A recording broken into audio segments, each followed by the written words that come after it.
Hi guys! Welcome back to my channel.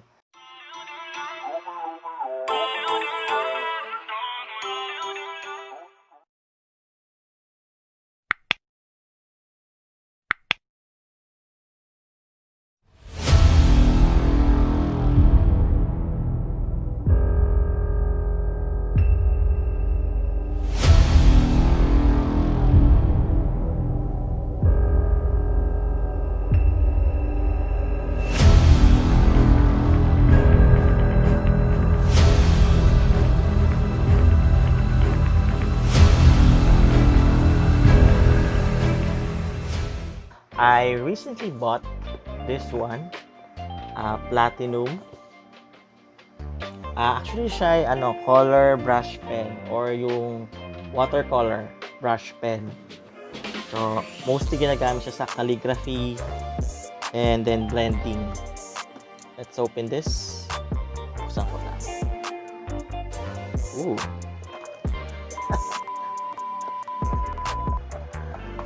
Okay, so ito yung contents niya.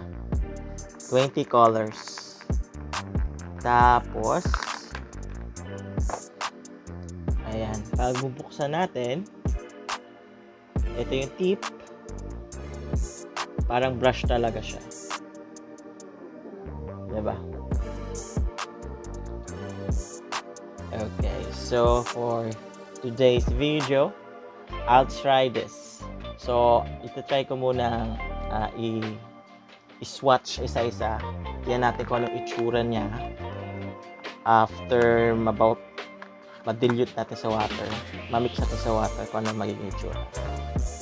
And then, afterwards, I'll be testing on an artwork. So, abangan. Watch until the end, guys.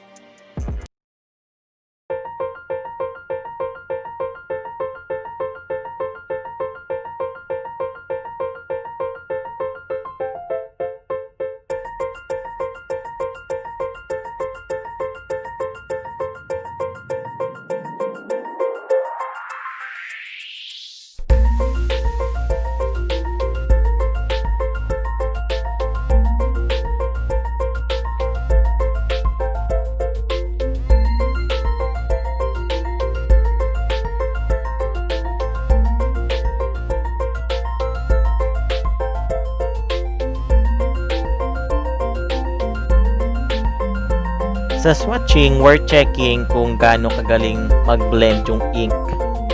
Pero unfortunately, may ibang colors, katulad nitong parang blue, kita mo pa rin yung original ink kahit diluted na sa water. Well, may mga ganun talagang colors sa mga brush pens. Kaya mahalaga talaga natin ma-check. And yan, mag-blend muna tayo with water before using them.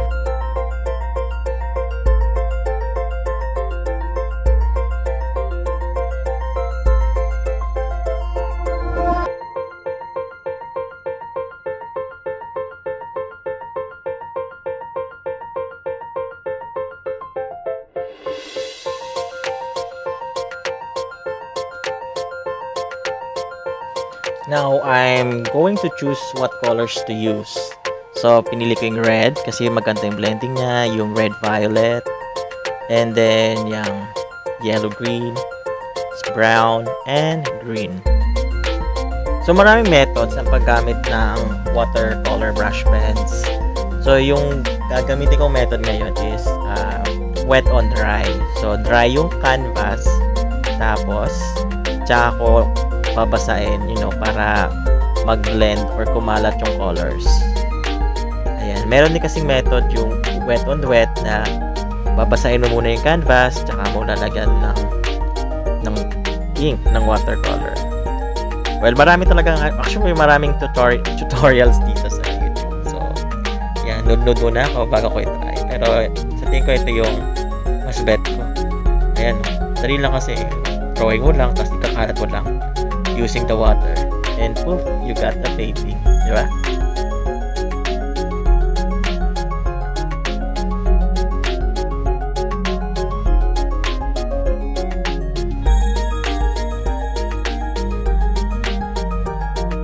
Ang maganda dito sa watercolor brush pen, mga part na hindi hindi maganda yung kulay or kulang sa kulay, ayun, basain mo lang ulit, tapos dagdagan mo ng ink, tapos ikalat mo lang ulit siya. Yung ginagawa ko dito sa isang petal, this is red. Naku, OMG! Ano, nadumihan ko ang aking sariling painting. Yan. So, pag nagkamali ka for watercolor, basain mo lang ng tubig, tapos burahin mo using paper towel or tissue.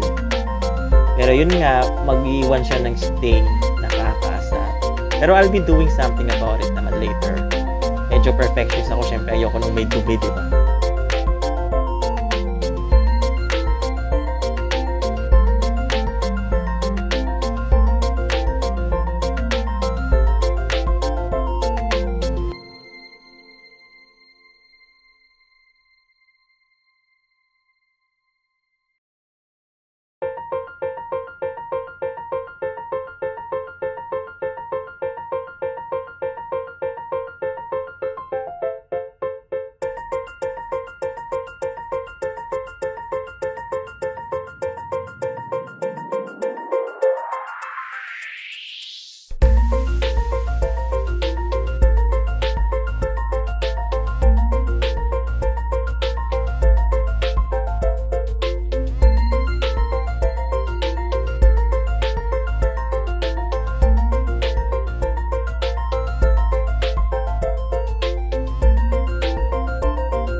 Kalimitan, dahil gamit natin tubig, matagal matuyo yung watercolor natin.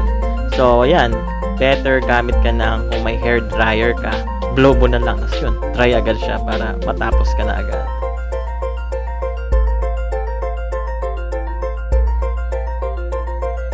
So, ayan, adding details na lang tayo. Pero syempre, hindi ako makamove on doon sa dumi sa gilid doon sa isang flower. So, ay, yan. Apparently, yan ang ginawa ko. Nag-add ako ng small flowers na kulay pink. Diba? At least, parang hindi na siya halata.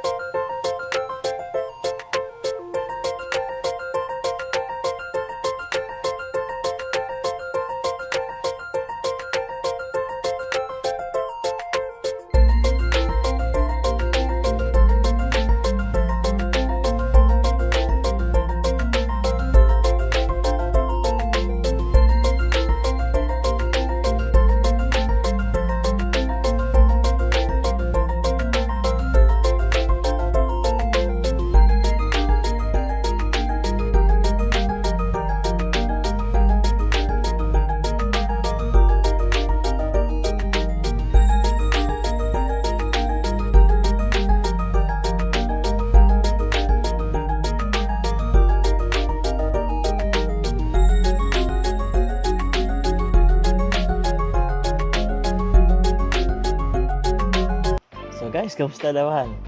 Okay, so in artwork nga, pag nagka-mistake ka, syempre takuba mo na lang, di ba? So I want to show you the finished product. Siya. So, anong sasabi nyo? Okay. Yan, 4 flowers and then may mga small pink flowers. Ganda ba? I think so din. In fairness, masaya naman ako sa kinalabasan. So, comment down below if you want me to do more of these videos na watercolor naman. Actually, I plan to make more videos para mas ma-enhance pa. Kasi first time ko lang gamitin itong brush pens. And this is my beginners drawing. Sana nagustuhan nyo guys. So again, this is Gil, and of course, kung gusto nyo pang makapanood ng other videos ko, don't forget to subscribe and hit that notification bell.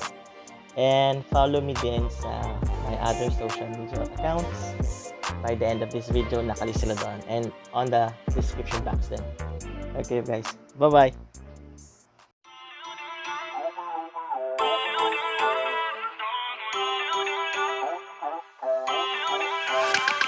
Feel uninvited.